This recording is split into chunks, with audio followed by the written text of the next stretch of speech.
Mas você não tem tanto controle sobre você, cara. Ah, tô ligado. Você acha que você tem controle sobre você? Na verdade, não. O que você acha do livre-arbítrio?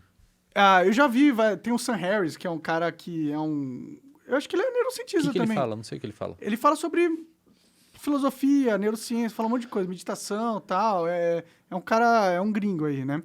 E ele fala que ele meditou tanto buscando o seu self, né? Buscando o seu eu. E aí ele percebeu que no momento de mais pura concentração e meditação, no momento de transe que ele chegou de meditar tanto, ele percebeu que não existia. Não existia o seu eu. Isso é uma ilusão. Eu é uma parada muito difícil de definir, né, velho? O que é eu? Tipo, eu... Onde tá o eu no cérebro? Exato. Algumas pessoas que têm essa noção de que as pessoas que falam que têm livre-arbítrio, que existe esse eu, que existe uma pessoa que comanda o seu comportamento, a impressão que dá é que estão falando de um... Beleza, é o seu cérebro. É o seu cérebro que está gerando o seu comportamento. Só que, cara, não existe um bunker escondido no seu cérebro que tem um bichinho controlando lá que seria o seu eu. Não é a glândula pineal? Não, são neurônios conversando entre eles que resultam em um comportamento específico. Ele fala, pô, mas eu decido tomar água. Falei, cara, na verdade você está com menos concentração de líquido no seu corpo, aumentou um pouquinho você tá com menos líquido no seu corpo, aumentou um pouquinho a concentração de sais e de íons no seu sangue, o seu cérebro, o hipotálamo detectou esse aumento, mandou um sinal para o núcleo... para a área tegmentar, exatamente, para a área tegmentar ventral que mandou uma sinalização para o núcleo acumbente, gerando motivação para você ingerir o líquido. Sim. Não sei se foi você que decidiu, velho. Foi uma mudança de concentração iônica que resultou numa atividade elétrica. Você pode ignorar, né, esse estímulo, né? Você pode estar com muita sede e escolher não beber água, se você quiser, né? Mas e depois? Você morre eventualmente, né? Entendeu? E eu acho eu acho muito difícil você morrer de sede, cara. O seu comportamento vai ser enviesado para aquele lado. Ah, sim, deve ser muito difícil. Você vai, cara, você vai. Mas é louco que tem os caras que fazem greve de fome e morrem. Mas é que daí o comportamento dele está sendo controlado por uma regra que ele criou. Por que ele está fazendo essa greve de fome? Sim, mas quem criou? Ele e aonde que ele tá? Não, o ambiente criou nele. A comunidade... Ele foi colocado numa situação onde... A comunidade falou pra ele que tem que ser assim, porque esse é o certo e tal, e ele foi reforçado e ele continuou, e ele instituíram aquela regra no contexto e ele seguiu aquela regra. Por exemplo,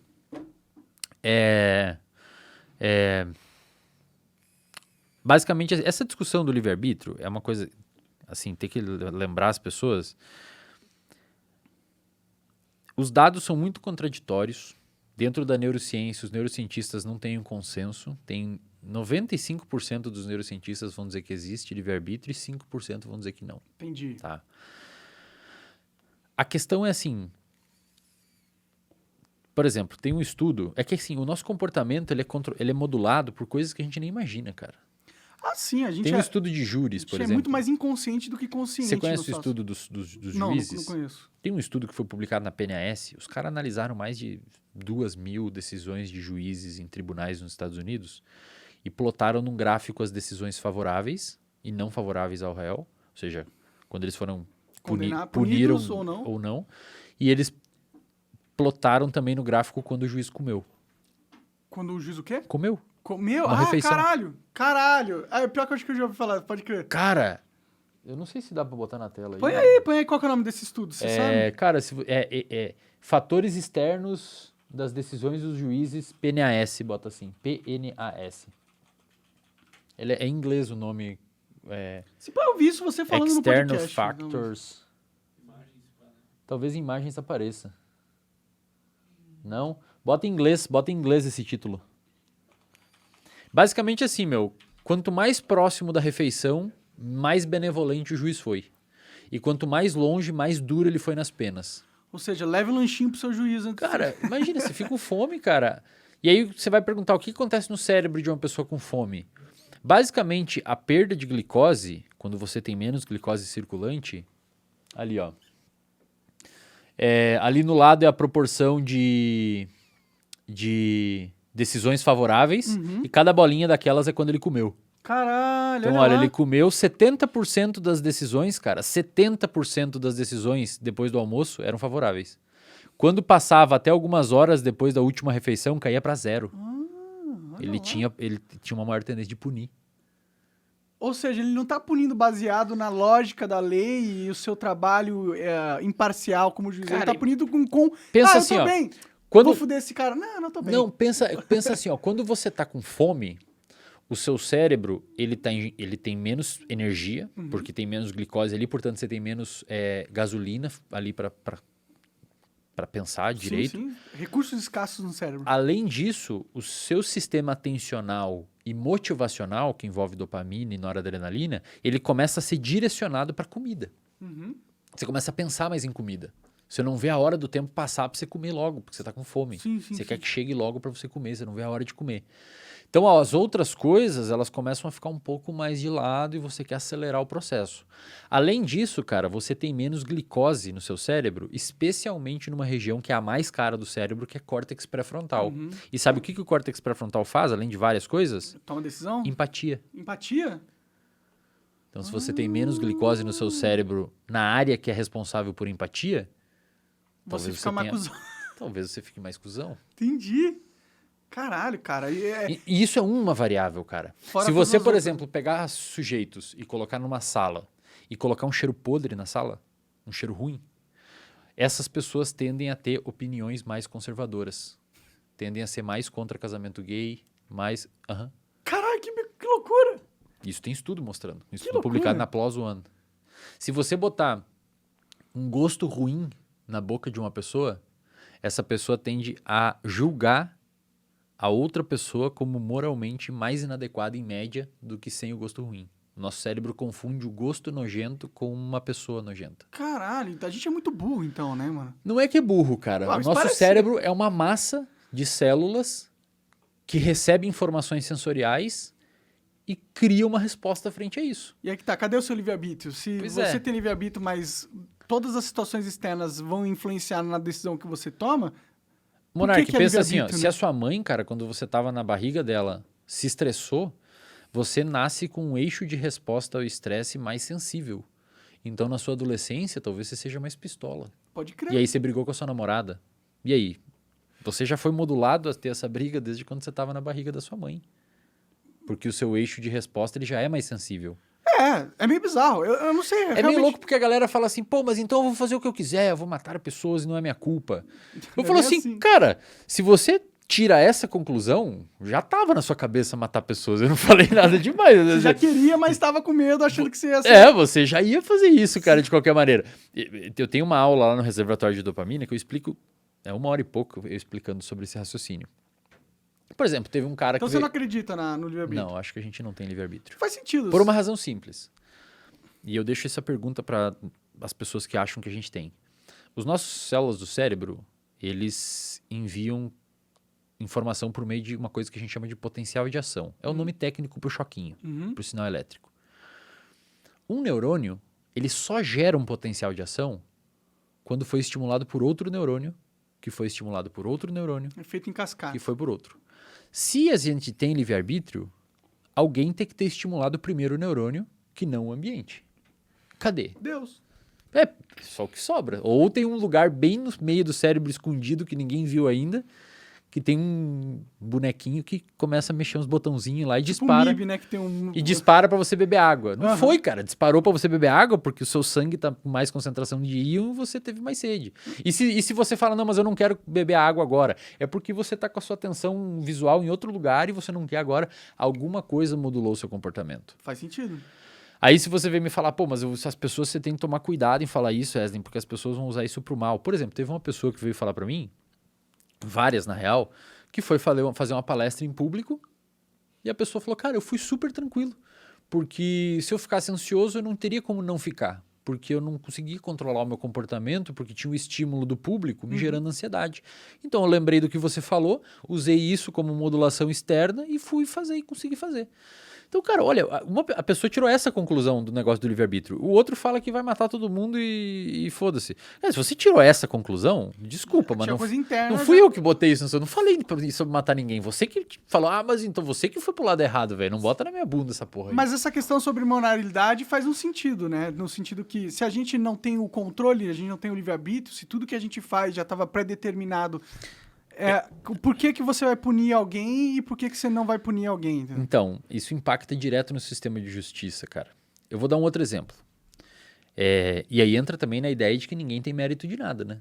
Você, de certa forma, já ia fazer aquilo. Então não é seu mérito. É verdade. Entende? É meio que Tem verdade. que falar desse lado também, tipo... É a mesma coisa você falar assim, qual que é o mérito do cara que nasceu filho do Bill Gates, com todos os networks, as melhores faculdades, exato. e o cara que nasceu numa tribo na Aí África? você pode falar assim, beleza, mas o filho do Bill Gates se esforçou e tal, cara, mas às vezes ele se esforçou porque ele teve contato com pessoas que se esforçaram e modularam ele, e também não se teria mérito ele, entende? Faz sentido. É uma discussão difícil, cara. Mas vamos dar um exemplo. Imagina que você tá num corredor de um hospital e, sei lá, sua namorada se machucou, você tá lá cuidando dela, foi pegar um café quente. Você tá passando pelo corredor com um copo de café. Tem um paciente com epilepsia. Epilepsia te dá um monte de choque no cérebro e você tem convulsões. Digamos que esse paciente bateu no seu café e virou o café em você quente. Ele teve culpa? Bom, não, ele não quis fazer aquilo, né? É o cérebro dele tendo uma atividade elétrica que resultou num comportamento... Cara, teoricamente, eu sei que é estranho Bom, ele tem isso. culpa no sentido se a gente... A questão da É que assim, culpa se não ele vem- tem livre-arbítrio, não faz isso. Aí que quer dizer que o livre-arbítrio não funciona nessas horas, entende? Sim. Esse é o meu problema com a ideia do livre-arbítrio. A pessoa fala, não, mas você tem... Mas, cara, se você tem controle, para de fumar cigarro, então. Se você tem controle, usa o seu livre-arbítrio e para de comer porcaria. Sim, sim. Daí você vai falar, não, mas eu não consigo, cara, porque eu tenho... Então, cara, se você não consegue, é porque você não tem controle do seu comportamento. Mas é um a menos, na real. Porque, tipo, eu, por exemplo, fumei muita maconha durante a minha vida, assim. Comecei com 25 e desde lá fumei muita maconha. Eu tinha essa percepção que eu, porra, não conseguia parar, até porque eu não queria parar, entendeu? Mas aí deu a merda que deu lá na parada do Flow e eu parei. Parei durante os 2 meses, eu fiquei sem fumar. E se eu usasse a lógica que eu não conseguia, eu tava errado, porque eu consegui, entendeu? É. Voltei a fumar depois, né? Descontou pra caralho em outras substâncias. Comecei a beber mais álcool, assim. A questão que eu falo assim, cara, se existe um controle de comportamento, cara, isso teria que valer também pra pessoa que tá em depressão. Então, se você controla o seu comportamento, sai da depressão. É que tem muita Usa gente seu que faz livre-arbítrio. isso, Pô, para, ignora essa porra de depressão, cara. Vamos viver a vida. Entende? Não tá no controle da pessoa, cara. Entende o que eu quero dizer? Sim, só que ao mesmo tempo tá, de uma certa forma, né? É, De uma é certa que forma, tem coisas que ela pode fazer pra sair daquilo. tem né? coisas que ela pode E fazer ela que pode pode sair ser daquilo. capaz de fazer daquilo. Só Sim. porque ela não era capaz em um momento. Desde não que quer dizer exista uma modulação externa que influencia a permita. pessoa a fazer. Entende? Um Ou, ambiente. pra mim, houve uma modulação externa extrema. Exato, eu tem saí um de puta do todo merdão. contexto, É. né? Sim, E aí a pessoa, por exemplo, que vai começar a fazer dieta e tal, também, cara, se você modula o seu ambiente, os estímulos... A minha máxima é assim, Monarca, o ambiente controla seu comportamento, cara. Faz sentido. Faz sentido até numa questão física da vida. O ambiente controla. Se você vai fazer dieta, viva com pessoas que não têm chocolate em casa todo dia, porque se você vê o estímulo do doce, aquele estímulo vai entrar no seu olho, vai até o seu cérebro, vai liberar dopamina, vai guiar o seu comportamento para aquilo. Você vai comer o doce porque você não tem controle do seu comportamento, ou se você tem, parabéns, significa Mas que vai você ser mais treinou, difícil. você treinou para executar a modulação para o outro lado. Mas você só treinou porque você ou pediu ajuda para um terapeuta ou para um amigo ou assistiu um vídeo na internet. Sempre tem algum estímulo externo que modula o seu comportamento. Tá ligado a ideia dos neurônios mandar potencial de ação para um neurônio? Aham. Cara, me mostre, quem acha que existe livre-arbítrio, me mostre um neurônio que dispara um potencial de ação sem a influência de outro neurônio ou de um hormônio que, em última análise, não foi influenciado pelo ambiente. E aí eu concordo com você que a gente tem livre-arbítrio. Então, a vida é meio que um filme. A vida E é a meio... gente é o A vida é observador. meio que a vida é meio que um conjunto de respostas comportamentais frente ao ambiente que você tá. Se começar a ficar quente nessa sala, você vai pegar o ar e vai ligar o ar. Sim, O ambiente ficou quente e levou você a ligar o ar. sim, sim, sim. Por exemplo, se você bota A fome é um exemplo, o quente é outro exemplo. Se você tem privação de sono num dia anterior, você dormiu mal. No outro dia, cara, você vai ter mais propensão a comer porcaria. Sempre acontece comigo. E, inclusive. velho, você não tem... Mas você não é meio depressivo? É meio depressivo não ter livre-arbítrio, né? Eu não acho, cara. Eu acho, na verdade, normal. Não muda nada pra mim. Normal é, se for Eu não acho regra- normal, entendeu? A galera fica muito preocupada, cara. Tipo, mas como é que eu vou viver? E é perigoso isso porque as pessoas vão fazer merda. Tem um neurocientista chamado Robert Sapolsky, que ele tá escrevendo um livro. Ele é um dos maiores defensores que não existe livre-arbítrio. E ele é professor de Stanford e alcança o mundo, né? As coisas dele. E aí deu muita merda no sentido das pessoas questionar ele. Pô, mas e aí, como é que a gente vive com essa parada de não existir livre-arbítrio? Ele tá escrevendo um livro sobre como viver. Tipo, ele escreveu um livro mostrando... Como viver sem livre-arbítrio. Mas a ideia é basicamente assim... Foda-se, entendeu? Não vai mudar nada na sua vida. É uma Existe questão ou muito mais não? filosófica. É do que- legal discutir e tal, Sim. mas, cara, o que vai mudar, entendeu? Beleza, agora você teve contato com essa informação. E você ficar falando, não, mas eu vou fazer um monte de merda, então que eu não tenho culpa, então eu não tenho livre-arbítrio. Desculpa, cara, mas você já ia fazer em algum momento na sua vida essas merdas, tava só esperando alguém dar a deixa. Dá uma desculpa, né? O outro cara foi lá e falou em público. Use esse raciocínio pra fazer uma coisa legal. Sim, sim. Por exemplo, a pessoa termina com o namorado, fica um lixo, fica mal. Porra, usa teu livre-arbítrio então, cara, e pra ficar bem. Se você tem livre-arbítrio, fala eu vou ficar bem e fica bem. Do nada, instantaneamente. É que, tipo, o Você livre-arbítrio... tem que modular o seu comportamento, ir fazendo coisas e as pessoas, se aproximar de pessoas que vão te ajudar. A minha questão com essa parada do livre-arbítrio é que onde ele tá no cérebro? Cadê ele? O livre-arbítrio, eu acho que ele é polêmico porque ele tá bem correlacionado, apesar de não parecer, com a questão da alma. Com a questão de você ser alguém que está no controle da sua vida e as suas decisões importam. Né? A gente precisa sentir isso, porque senão a gente entra no linismo completo e a Sim, gente não sim. vai querer fazer Sim. nada. Você fala, não quero fazer nada, mas tudo que eu fizer também não pode ser atribuído a mim por causa de um contexto geral. Então, é mais útil para o cérebro humano acreditar que a gente está no controle da nossa história. E, né? cara, é maravilhoso. E eu acho que as pessoas têm que fazer isso mesmo. O que a gente está falando aqui é para tentar entender a neurobiologia do comportamento e tentar mostrar para as pessoas que tem horas que você tá mal pra caramba, cara. E tá fudido, e tá estressado, e tá zoado, e não é sua culpa. Tem muita gente que diz que meditar pode ajudar nisso, assim, Muito. no sentido que o que acontece no cérebro? A gente tem uma ideia, essa ideia... Aí eu falando pra você o que acontece no Não, cérebro. me fala, pô. Eu adoro ouvir. A gente tem uma ideia e essa ideia, ela nos sequestra o nosso poder, nossa capacidade computacional do nosso cérebro e a gente foca, absorve tanto essa ideia que a gente perde a noção que a gente pode só deixar ela ir embora. Sim. E por isso que meditação é interessante, porque você é o exercício de não se associar aos seus pensamentos. Isso. E é por isso que eu falei do Sam Harris. Ele fez tanto esse exercício. Tá, se eu não tô me associando a nenhum pensamento durante muito tempo, o que é eu? O que é se associar? Onde eu vou encontrar, então, o eu em algum lugar? E ele percebeu que não. Ele só encontrou um estado químico no cérebro de presença ao presente máximo, entendeu? Se você pegar, por exemplo, a galera que tá no corredor da morte nos Estados Unidos, metade deles tem lesão no córtex pré-frontal. Ou seja, é uma pessoa que teve uma lesão numa área envolvida com controle de comportamento. Tem um caso muito emblemático na neurociência, que é o caso do paciente... Não é o Henry Molaise, o Henry Molaise é da memória. É do Phineas Gage. Phineas Gage era um operário, que ele trabalhava em 1800, faz tempo já, 1800 e pouco, e ele estava batendo dinamite numas pedras, no rocheiro para quebrar e catar pedra, e ele foi socar uma banana de dinamite com uma barra, e ele explodiu o bagulho na cabeça dele. E a barra entrou aqui e saiu aqui em cima. Arrebentou o córtex pré-frontal dele. Região que nos torna racionais e permite a gente conviver em sociedade e tal. Empatia tá aqui também, você falou. Isso. O que começou a acontecer com o comportamento dele? Basicamente, ele virou um primata não humano. Ele começou a ignorar regras sociais, ele começou a abraçar mulheres na rua, ele começou a andar seminu, fazer xixi num dos lugares. O álcool, por exemplo, desliga o córtex pré-frontal. Então a gente não tem muito mecanismo de controle de comportamento quando tá bêbado. Pode Muito crer. bêbado. Ele potencializa a transmissão GABAérgica que inibe o pré-frontal. O Phineas Gage ficou totalmente... Maluco. Cara, é legal que ele não morreu. Ou seja, essa região ela não é envolvida pra gente viver. Estar vivo, né? É pra conviver em sociedade. Pode crer. Outros animais não têm pré-frontal. É por isso que eles fazem cocô no meio do shopping. Você tem que ensinar como bonitinho não fazer.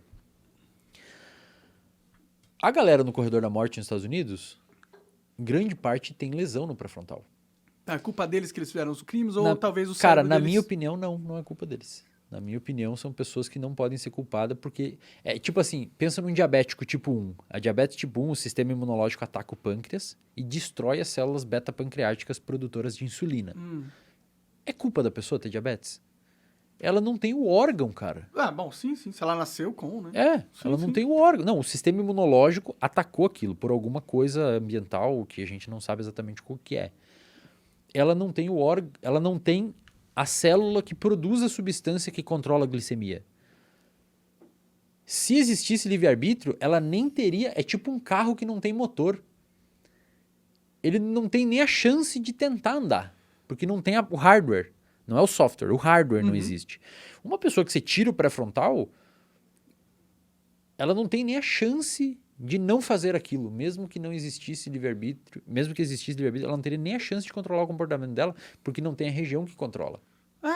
Inclusive, muitos neurocientistas são chamados em tribunais de júri para dar uma opinião técnica se a pessoa está inimputável ou não, se ela poderia estar em condições de cometer aquele crime, digamos assim, ou realmente não. Pode crer. É muito louco isso. É uma decisão longa, entra pautas de ideologias, enfim, é uma coisa que não... É uma coisa muito mais filosófica e bacana de entender, mas as pessoas têm que compreender que o nosso comportamento ele é muito modulado por, digamos que... Fatores externos que a gente não muito, cara. controla. Ô Wesley, deixa eu perguntar um bagulho pra você. Baseado em tudo que você explicou. É que não tem como testar isso, mas eu quero ouvir sua opinião. Se fosse possível colocar um cara pra viver a minha vida, tipo, colocasse ele todo o contexto que eu vivi, ele se tornaria eu, então, Sim. pela sua lógica? Se ele tivesse as mesmas influências que isso... Vou dar um exemplo.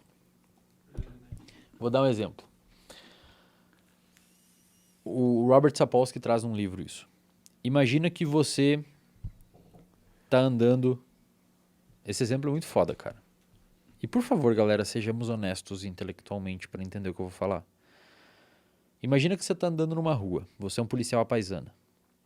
Você é policial à paisana, você saiu da casa da sua namorada e vocês fecharam o pau, velho. É uma puta de uma briga fodida. Você saiu na rua, é de noite, tá chovendo, tem uma certa neblina na rua, é muito frio, você tá armado e você tá indo já meio puto com a briga da sua namorada. 3 meses antes, você descobriu que a sua mãe foi assaltada e estupraram ela. Caralho, que vida de merda que esse Não. cara tem. O cara é policial, sei lá, Tudo meu, bem. tá ligado? Vamos armar o contexto. Você tem uns 20 e poucos anos. Na sua adolescência, você sofreu muito bullying na escola. Pra caramba. Sofreu bullying pra caramba. As pessoas te bulinavam, a galera que ia em festa te zoava porque você era um nerdão e você não sei o quê. E te zoavam pra caralho. Você não conseguia mina nenhuma. E você sempre que tentou sair em festa foi muito zoado.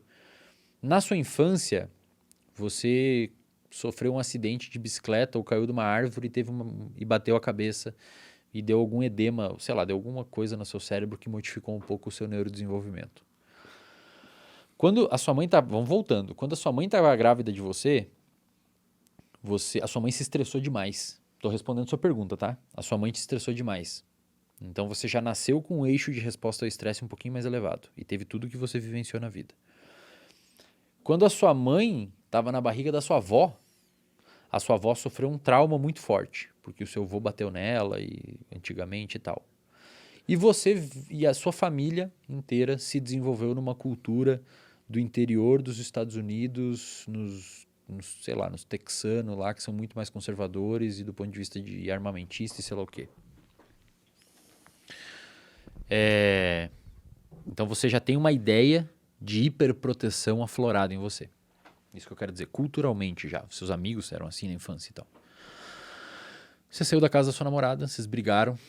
Quando a sua mãe foi estuprada, você ficou com uma neuroplasticidade, os seus circuitos cerebrais e a sua amígdala se superativaram, porque não é uma coisa trauma, agradável, sim. né? Na sua infância, cara, e na sua adolescência, você já veio carregado de um monte de circuitos modulando o comportamento para você ser excluído e não sei o quê. E a sua namorada briga com você e termina com você e fala que você é muito nerd, que não presta e que não é Forçando um legal. trauma anterior. Exato. E você já vem de um contexto que a sua mãe se fudeu e às vezes você tá quase perdendo o emprego, enfim. Carregou aquilo ali. E lembrando, você já tem um eixo de resposta ao estresse mais sensível que nasceu com você devido à epigenética que a sua mãe deixou pra você, do estresse que ela teve. Você tá andando na rua, acontece um acidente. Explode um negócio, sei lá, um posto, sei lá, qualquer coisa. Você fica meio atordoado, sua visão fica embaçada e você vê na névoa, assim, uma pessoa de capuz vindo pro seu lado e você pega seu revólver, você tá à paisana, mas pega sua arma, mira na pessoa e quando você vê que a pessoa vem, porque você já tá hipervigilante, Sim, né, cara, sim, hiperreativo.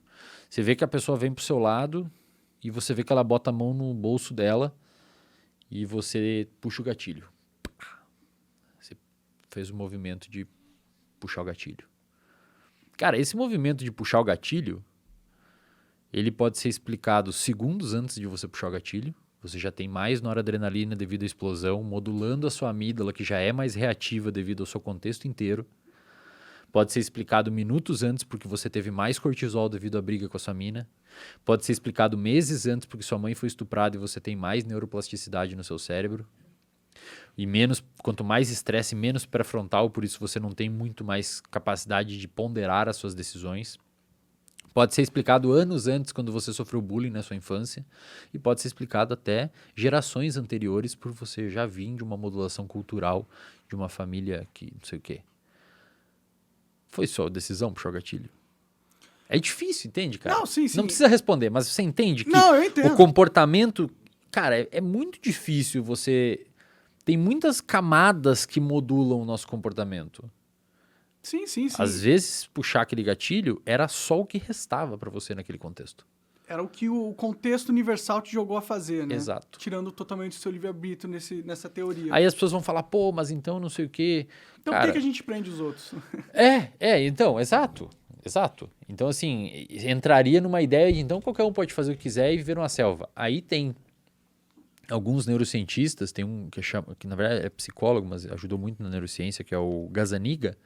Ele tem um livro chamado Who is in Charge? Quem está no comando. E nesse livro ele propõe a ideia de, tipo assim, ele fala, não temos livre-arbítrio, porque o nosso cérebro não existe esse espaço homuncular, esse bunkerzinho onde alguém decide qual... Imagina, cara, se eu vou tomar essa água, o neurônio do córtex motor primário enviou uma mensagem para o neurônio do córtex motor secundário, que enviou uma mensagem para os meus músculos, que fez eu fazer isso daqui. Só que se eu for voltando neurônio, eu nunca chego no primeiro. O primeiro foi o neurônio da minha retina, que enviou informação da... Enfim, entende? Nunca tem uma magia que dispara os primeiros potenciais de ação. O Gazzaniga, ele fala assim, beleza, pessoal, a gente não tem livre-arbítrio, eu concordo, porque não tem como explicar ele à luz da neurobiologia. E também, se existe livre-arbítrio e a gente é produto de uma seleção natural, cadê o livre-arbítrio nas outras espécies? É difícil de encontrar isso.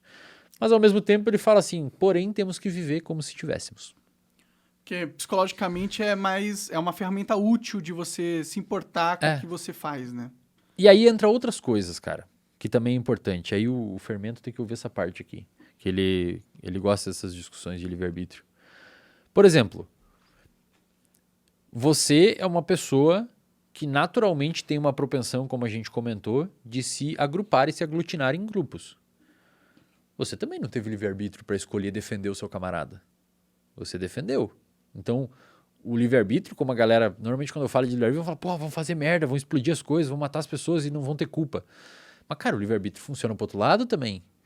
Você tem ocitocina no seu cérebro, que já forma uma formação grupal. Então, quando você é empático com alguém... Por exemplo, tem estudos mostrando que quando você doa roupa, faz filantropia, o seu sistema de recompensa se ativa. Sim. É um ato egoísta? Também. Você está doando para se sentir bem e para ajudar outra pessoa. Nós somos totalmente egoístas. Então, cara, você tem um sistema que também você não controla, que foi muito bem formulado para ajudar os outros. Pode crer. Funciona pros dois lados, cara. Pode crer. Não, essa é uma questão filosófica de existe Deus, existe um propósito. Porque pode existir Deus e a gente não ter livre-arbítrio mesmo, né? De qualquer forma, acho que pensar que Deus existe é também pensar que o livre-arbítrio não existe. Porque ele literalmente... Tá controlando o comportamento, né? O destino e tal. exato. Então você é ateu, né, cara? Eu sou ateu. Pode crer. Sou ateu. Esse negócio de acreditar em Deus ou não, pra mim tem muito a ver com acreditar em livre-arbítrio ou não também, tá ligado? Porque eu sempre fui ateu, né, desde moleque. Mas num período da minha vida, eu comecei a acreditar em Deus. E isso me ajudou muito. Mas aí fica um conflito na minha cabeça muito grande, porque eu sei que essa crença me ajuda, mas ao mesmo tempo, logicamente, eu não sei como acreditar de verdade. Porque quando você fala essa parada, eu não consigo discordar de você. Eu não consigo discordar que o livre-arbítrio parece uma ilusão. E pensando nisso, parece mesmo, talvez seja. Só que se é uma ilusão, como que a gente evita o linismo? Como que a gente evita achar que nada faz sentido e nada importa de verdade? Porque se algo importa, você pode racionalizar falando, isso importa para mim, por causa do meu contexto universal, e talvez isso nem realmente importa para mim. Eu só tô sendo levado a acreditar nisso. Mas é que, cara, se você não tem livre-arbítrio, você também não escolheu acreditar em Deus ou não acreditar. Era o que poderia ter acontecido com você. Essa é a parada do livre-arbítrio, entendeu? Não interessa. No final das contas, a pessoa que acredita ou não em alguma entidade maior, ela teve neurônios no cérebro dela que dispararam, que geraram, por exemplo, quando você falou, pô, mas acreditar em Deus me ajudou.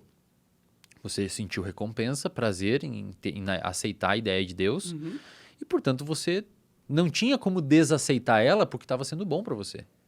Então, ao mesmo tempo, circuitos de memória passados, que eram circuitos de quando você lia mais e vivia mais o ateísmo, começaram a conflitar com as memórias que você tinha. A resultante disso talvez foi uma ansiedade elevada, mas, cara, tudo isso é produto de atividade neuronal no seu cérebro. Eu entendo a ideia, tipo assim, pô, mas daí como é que a gente não cai num niilismo? Como é que a gente não fica, tipo, num branco bizarro, olhando pra parede? Tipo, então beleza, eu só vou sobreviver aqui. Ou me matar, né? Porque, de certa forma, cara, você já não ia fazer isso. Você já não ia ter esse comportamento. Você não tem o livre-arbítrio de se sentir mal. Assim. Exato! Se você for se sentir mal, você meio que já estava prestes a... Se você se sentir mal com essa discussão do livre-arbítrio, você já tinha uma inquietação com isso. Porque tem pessoas que eu falo isso, elas, tá bom, o cara falou um negócio aí, foda-se. Sim.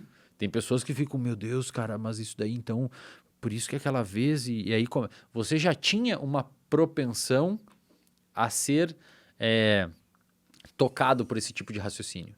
Talvez por você sempre procurar a origem do universo e ler sobre Deus e ver sobre física quântica e sei lá o que, e aí chegou nessa parte. Ou você já leu sobre livre-arbítrio e tal.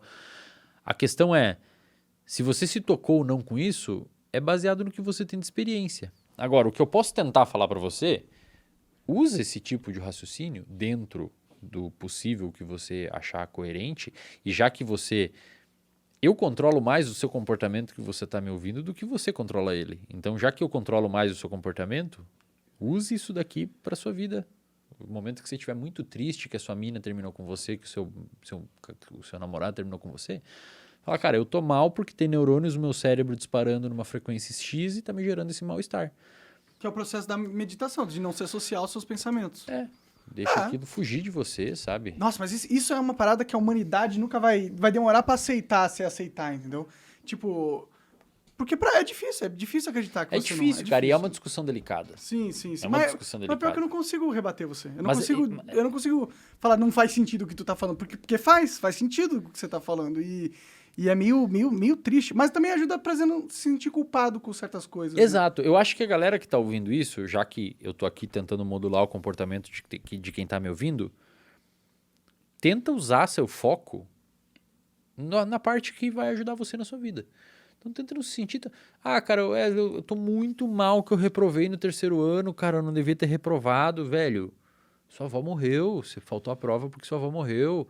Você foi a pandemia, fudeu seus estudos, não é culpa sua, cara. Deu merda pra caralho. Então tenta... Quando eu trago esse raciocínio pra galera, tento usar esse raciocínio no sentido de... O fato é que pode acabar virando um relativismo moral, né? Das suas ações. sim. Por isso que é complicado. A questão é, a gente vive em sociedade, os humanos instituíram normas que, concordamos ou não, elas existem, tem regras de convivência e essas regras controlam o nosso comportamento. Se você chega numa mesa, num restaurante e tem uma placa escrita reservado, uma placa controlou o seu comportamento de você não sentar naquela mesa. Sim. Assim como existem regras na sociedade. Você não pode sair pelado na rua, não pode não sei o quê. O seu comportamento está toda hora sendo controlado por regras.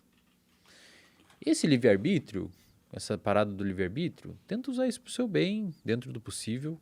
E, no geral, talvez não mude muita coisa na sua vida ter acesso a esse raciocínio. Pode crer.